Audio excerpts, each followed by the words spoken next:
Punishments for street racing and other so-called street takeovers could become a lot stronger in North Carolina. New tonight, a bill passed in the state house that would make such driving an A1 misdemeanor. That's the most serious misdemeanor in the state, punishable by $1,000 in terms of a fine. WRAL's Aaron Thomas joining us live in Raleigh tonight, where supporters and critics are weighing in. Aaron.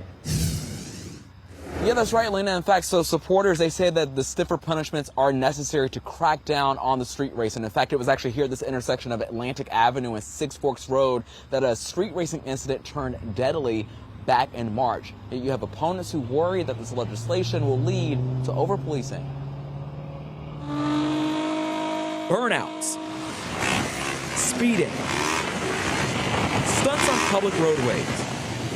It was a nightmare. These street takeovers became unbearable for Bill Powell. He moved out of Durham and over to Tennessee for peace of mind. Every Friday, Saturday night, we get lines of cars up and down Duke Street, racing from light to light. Tonight, a new effort to crack down on such activity on North Carolina streets.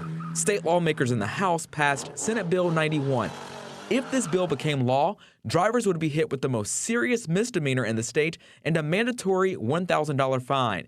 The second offense bumps up to a felony, and the fine becomes double the value of the vehicle used. Promoting an event would be a Class A1 misdemeanor. Hopefully, these penalties will discourage this activity. Eddie Caldwell says the North Carolina Sheriff's Association considers the legislation a high priority. But for Kerwin Pittman with Emancipate NC, he says the bill is overreaching by targeting promoters.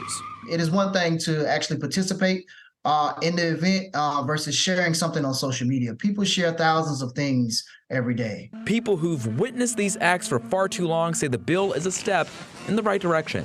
Stiffer penalties, awesome, but enforcement is the issue. So here's what happens next with the bill. It then goes on to state Senate. One thing we're still trying to figure out with the language is if it includes things like dirt bikes and four-wheelers. Lena? Aaron Thomas reporting live for us in Raleigh. Thanks, Aaron.